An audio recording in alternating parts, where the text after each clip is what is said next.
Morning. ഞാൻ എടുക്കാൻ പോകുന്നത് സെറിബ്രൽ പാൽസിയെ കുറിച്ചാണ്. അപ്പോൾ നമുക്ക് നോക്കാം എന്താണ് സെറിബ്രൽ പാൽസി എന്ന്.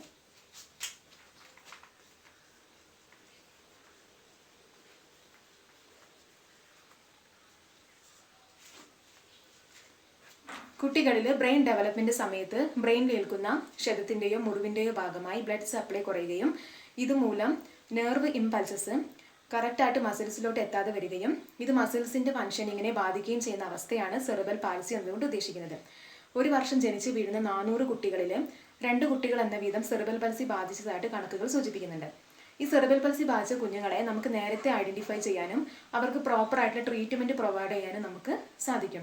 ഇത്തരം കുട്ടികളിൽ അവർ പ്രകടിപ്പിക്കുന്ന സിംറ്റംസിലൂടെയും MRI ഇമേജിംഗ് സംവിധാനത്തിലൂടെയും ഈ പ്രോബ്ലംസ് നമുക്ക് നേരത്തെ ഐഡന്റിഫൈ ചെയ്യാനും അവർക്ക് ബെറ്റർ ആയിട്ടുള്ള ട്രീറ്റ്മെന്റ് പ്രൊവൈഡ് ചെയ്യാനും നമുക്ക് സാധിക്കും. അടുത്തായിട്ട് നമ്മൾ നോക്കാൻ പോകുന്നത് ഇത്തരം കുട്ടികളിൽ കണ്ടുവരുന്ന സിംറ്റംസ് എന്തൊക്കെയാണെന്നാണ്.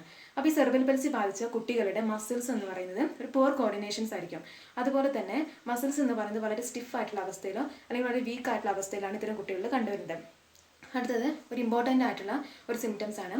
ഒരു കുട്ടി ജനിച്ചു കഴിഞ്ഞിട്ടുണ്ടെങ്കിൽ ഇന്ന സ്റ്റേജുകളിൽ ഒരു കുട്ടി അച്ചീവ് ചെയ്യേണ്ടതായിട്ടുള്ള ഡെവലപ്മെൻറ്റുകളുണ്ട്. ഈ ഡെവലപ്മെൻറ്റുകൾ മറ്റ് നോർമൽ കുട്ടികളെ അപേക്ഷിച്ച് സെറിബ്രൽ പാൽസി ബാധിച്ച കുഞ്ഞുങ്ങളിൽ വളരെ സ്ലോ ആയിട്ടായിരിക്കും നടക്കുക. ഫോർ എക്സാമ്പിൾ, കുട്ടികൾ സംസാരിച്ച് തുടങ്ങുന്നത്, നടക്കാൻ ശ്രമിക്കുന്നത്, നടന്നു തുടങ്ങുന്നത്, അതുപോലെ തന്നെ കുട്ടികളുടെ തല ഉറയ്ക്കുന്നത്, പല്ല് വരുന്നത്, ഇത്തരത്തിലുള്ള എല്ലാം ഡെവലപ്മെൻറ്റും തന്നെ ഓരോ കുട്ടിയിലും ഈ സെറിബ്രൽ പാൽസി ബാധിച്ച കുഞ്ഞുങ്ങളിൽ വളരെ സ്ലോ ആയിട്ടായിരിക്കും നടക്കുക. അടുത്തത്, ഇത്തരം കുട്ടികളിൽ സെറിബ്രൽ പാൽസി ബാധിച്ചതിൻ്റെ ഭാഗമായിട്ട് കുട്ടികളിൽ കണ്ടുവരുന്ന അഡീഷണൽ ആയിട്ടുള്ള ചില പ്രോബ്ലംസ് ആണ് സ്പീച്ച് ലാംഗ്വേജ് പ്രോബ്ലംസ്, അതുപോലെ തന്നെ സെൻസേഷണൽ ആയിട്ടുള്ള പ്രോബ്ലംസ് ഒക്കെ ഇത്തരം കുട്ടികളിൽ അനുഭവിക്കുന്നുണ്ട്. അതോടൊപ്പം തന്നെ ഇത്തരം കുട്ടികൾ കണ്ടുവരുന്ന മറ്റൊരു പ്രധാനപ്പെട്ട ലക്ഷണമാണ് അപസ്മാര രോഗങ്ങളും അതുപോലെ തന്നെ ബോഡി ബാലൻസ് ചെയ്യാൻ പറ്റാത്ത അവസ്ഥ മൂലം കുട്ടികൾ പെട്ടെന്ന് വീണു പോകുന്ന അവസ്ഥകളും അതുപോലെ തന്നെ ഭക്ഷണം കഴിക്കുന്നതിനുള്ള ഒരു ബുദ്ധിമുട്ട്, ഇതൊക്കെ തന്നെ ഇത്തരം കുട്ടികളിൽ കണ്ടുവരുന്ന പ്രധാനപ്പെട്ട ലക്ഷണങ്ങളാണ്. അടുത്ത നമ്മൾ നോക്കാൻ പോകുന്നത് ഈ സെറിബ്രൽ പാൽസിയെ പ്രധാനമായിട്ടും 4 ടൈപ്പായിട്ട് കാറ്റഗറൈസ് ചെയ്യുന്നുണ്ട്. അതിൽ ഒന്നാമത്തതാണ് സ്പേസ്റ്റിക് സെറിബ്രൽ പാൽസി.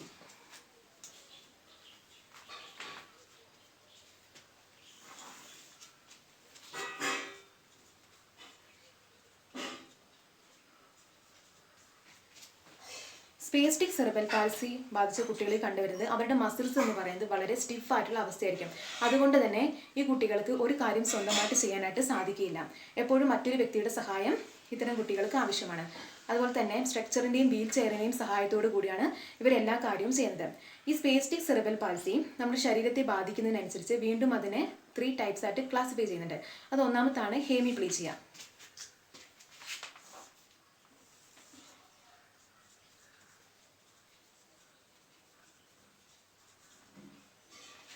ഹേമിപ്ലീജിയ എന്ന് ഉദ്ദേശിക്കുന്നത് ശരീരത്തിൻ്റെ ഏതെങ്കിലും ഒരു ഭാഗത്തെ മസിൽസിൻ്റെ ഫങ്ഷനിങ്ങിനെ ബാധിക്കുന്നതിനെയാണ് ഹേമിപ്ലീജിയ എന്ന് പറയുന്നത്. ഒന്നില്ലെങ്കിൽ വലത് സൈഡ് ആയിരിക്കാം, അല്ലെങ്കിൽ ഇടത് സൈഡിൻ്റെ മസിൽസിൻ്റെ പ്രവർത്തനങ്ങളെ ബാധിക്കുന്നതിനെയാണ് ഹേമിപ്ലീജിയ എന്ന് പറയുന്നത്. രണ്ടാമത്തതാണ് പാരാപ്ലീജിയ.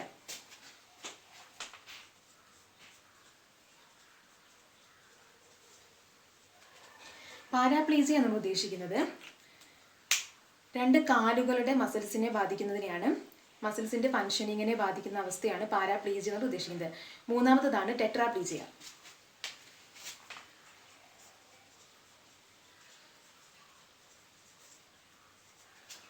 ടെട്രാപ്ലീജിയ എന്ന് ഉദ്ദേശിക്കുന്നത് 2 കൈ കാലുകളുടെ മസിൽസിൻ്റെ ഫങ്ഷനിങ്ങിനെ ബാധിക്കുന്നതിനെയാണ് ടെട്രാപ്ലീജിയ എന്ന് ഉദ്ദേശിക്കുന്നത്. അടുത്ത രണ്ടാമത്തെ ക്ലാസിഫിക്കേഷനാണ് അഥെറ്റോയ്ഡ് സെറിബ്രൽ പാൽസി.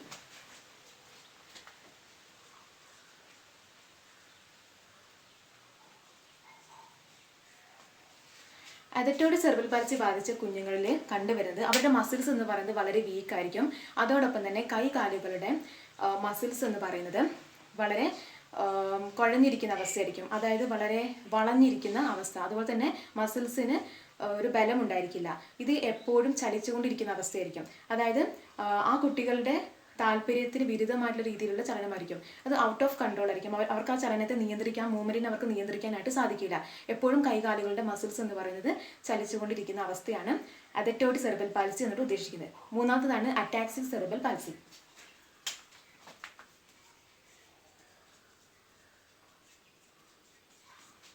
അറ്റാക്സിക് സെറിബ്രൽ പാൽസി എന്ന് ഉദ്ദേശിക്കുന്നത് കൈകാലുകളുടെ മസിൽസ് തമ്മിൽ ഒരു കോർഡിനേഷൻ ഇല്ലാത്ത അവസ്ഥയാണ് അറ്റാക്സിക് സെറിബ്രൽ പാൽസി എന്നത് ഉദ്ദേശിക്കുന്നത്. ഫോർ എക്സാമ്പിൾ, ഒരു ഷർട്ട് ഇടണമെങ്കിലോ അല്ലെങ്കിൽ ഒരു പെൻ പിടിച്ച് പ്രോപ്പറായിട്ട് എഴുതണമെങ്കിലോ മസിൽസ് തമ്മിലുള്ള ഒരു കോർഡിനേഷൻ ആവശ്യമാണ്. അപ്പോൾ ഈ അറ്റാക്സിക് സെറിബ്രൽ പൽസി ബാധിച്ചവർക്ക് ഒരു കാര്യവും സ്വന്തമായിട്ട് ചെയ്യാൻ സാധിക്കില്ല, കാരണം മസിൽസ് തമ്മിലൊരു കോർഡിനേഷൻ ഉണ്ടായിരിക്കില്ല. അത് നാലാമത്താണ് മിക്സ്ഡ് സെറിബ്രൽ പാൽസി.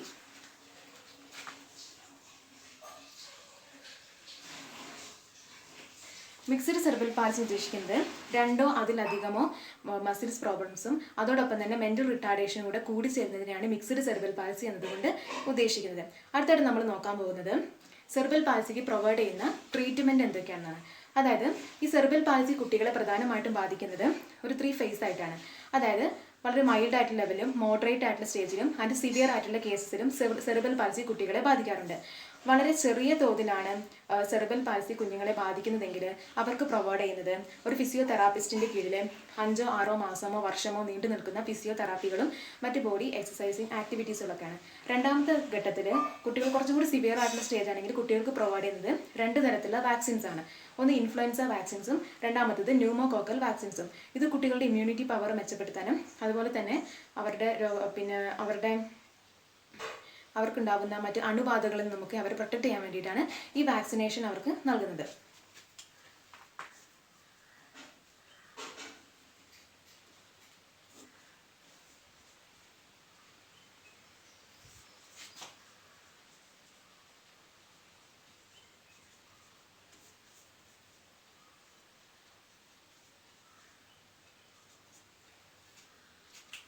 ഒന്ന് ഇൻഫ്ലുവൻസ വാക്സിൻസും രണ്ടാമത്തത് ന്യൂമോകോക്കൽ വാക്സിൻസും.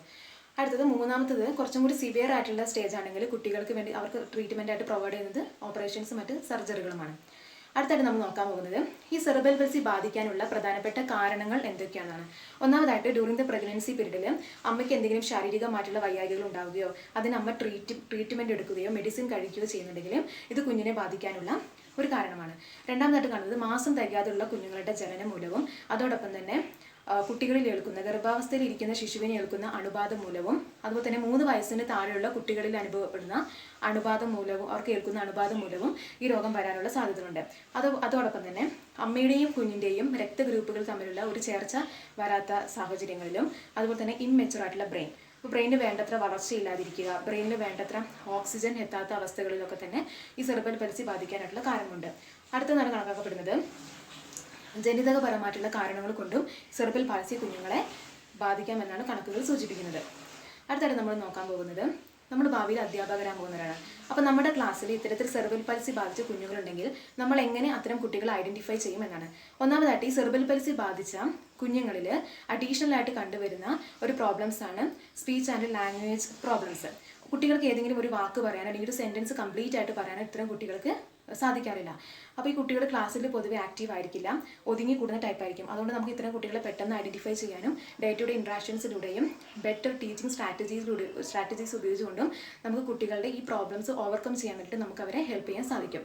രണ്ടാമതായിട്ട് ഇത്തരം കുട്ടികളിൽ കണ്ടുവരുന്ന ഒരു പ്രധാന ലക്ഷണം എന്ന് പറയുന്നത് ഏതെങ്കിലും ഹേമിപ്ലീജിയ ബാധിച്ച കുട്ടികളായിരിക്കും. അപ്പോൾ ശരീരത്തിന് ഏതെങ്കിലും ഒരു ഭാഗം ഉപയോഗിച്ചുകൊണ്ടായിരിക്കും കുട്ടികൾ എല്ലാ കാര്യങ്ങളും ചെയ്യുന്നത്. എന്തെങ്കിലും ആവശ്യങ്ങൾ അവർക്ക് നേടിയെടുക്കണമെങ്കിൽ ഒന്നെങ്കിലും റൈറ്റ് സൈഡ് ആയിരിക്കാം അല്ലെങ്കിൽ ലെഫ്റ്റ് സൈഡ് ഉപയോഗിച്ചുകൊണ്ടായിരിക്കും കുട്ടികൾ എല്ലാ കാര്യം ചെയ്യാം. അപ്പോൾ ഇത്തരം കുട്ടികളെ നമുക്ക് പെട്ടെന്ന് ഐഡൻറ്റിഫൈ ചെയ്യാനായിട്ട് സാധിക്കും. മൂന്നാമതായിട്ട് ഇത്തരം കുട്ടികളെ കണ്ടുവരുന്ന ലക്ഷണമാണ് അപസ്മാര രോഗങ്ങൾ. പെട്ടെന്ന് കളിക്കാൻ വിടുന്ന സമയത്ത് ഗ്രൗണ്ടിൽ തലകറങ്ങി വീഴുന്ന അവസ്ഥ, വായിൽ നിന്ന് നുരയും പതയും വരുന്ന അവസ്ഥ. അപ്പോൾ ഈ കുട്ടികളെ നമുക്ക് നേരത്തെ ഐഡൻറ്റിഫൈ ചെയ്യാനും അവർക്ക് വേണ്ടത്ര ശ്രദ്ധ കൊടുക്കാനും നമുക്ക് സാധിക്കും. അതുപോലെ തന്നെ ചില കുട്ടികളുണ്ടാവും പെട്ടെന്ന് തലകറങ്ങി കുഴഞ്ഞു വീഴുന്നത്, ബോഡി അവർക്ക് ബാലൻസ് ചെയ്യാൻ പറ്റാത്തതുകൊണ്ട് തന്നെ പെട്ടെന്ന് വീണ് പോകുന്ന അവസ്ഥ ഉണ്ടാവും. അതുകൊണ്ട് ഇത്തരം കുട്ടികളെ നമുക്ക് പെട്ടെന്ന് ഐഡൻറ്റിഫൈ ചെയ്യാനായിട്ട് നമുക്ക് സാധിക്കും. അപ്പോൾ നമ്മൾ പഠിച്ചത് സെറിബ്രൽ പാൽസിയെക്കുറിച്ചാണ്. എന്താണ് സെറിബ്രൽ പാൽസി എന്ന് മനസ്സിലാക്കി. സെറിബ്രൽ പാൽസിയെ പ്രധാനമായിട്ടും 4 ടൈപ്പായിട്ട് ക്ലാസിഫൈ ചെയ്യുന്നുണ്ട്. ഒന്നാമത് spastic cerebral palsy, athetoid cerebral palsy, ataxic cerebral palsy and mixed cerebral palsy. ഇതിൽ സ്പേസ്റ്റിക് സെറിബ്രൽ പാൽസി നമ്മുടെ ശരീരത്തെ ബാധിക്കുന്നതിനനുസരിച്ച് വീണ്ടും അതിനെ 3 ടൈപ്സായി ക്ലാസിഫൈ ചെയ്യുന്നുണ്ട്. അതാണ് ഹെമിപ്ലീജിയ, പാരാപ്ലീജിയ ആൻഡ് ടെട്രാപ്ലീജിയ. അതോടൊപ്പം തന്നെ സെറിബ്രൽ പാൽസി ബാധിച്ച കുട്ടികൾക്ക് പ്രൊവൈഡ് ചെയ്യുന്ന ട്രീറ്റ്മെൻറ്റിൽ 2 വാക്സിൻസാണ് ഉപയോഗിക്കുന്നത്. ഒന്ന് ഇൻഫ്ലുവൻസ വാക്സിൻസും രണ്ടാമത്തത് ന്യൂമോകോക്കൽ വാക്സിൻസുമാണ്. പിന്നെ അതിൻ്റെ കാരണങ്ങൾ എന്തൊക്കെയാണ്, അതിൻ്റെ സിംറ്റംസ് എന്തൊക്കെയാണ് നമ്മളൊന്ന് കണ്ടു. Thank you.